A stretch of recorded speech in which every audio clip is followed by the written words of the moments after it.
سنرى اليوم شعيرة يفعلها أحد المعممين في حسينية من الحسينيات.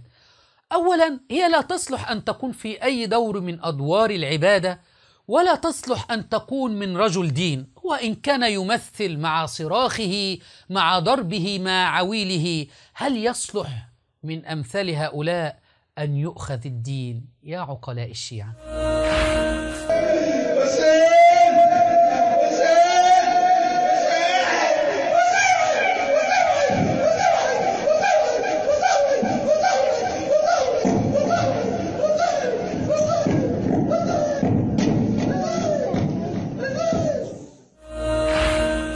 ما رأينا قسا من القساوسة يفعل مثل هذه الأفعال في كنائسهم، أو حاخاما من حاخامات اليهود يفعل مثل هذه الأفعال في معابدهم. لم نرى مثل هذا إلا في الديانة الشيعية، وساوس شيطانية يفعلها الشيعة الإمامية.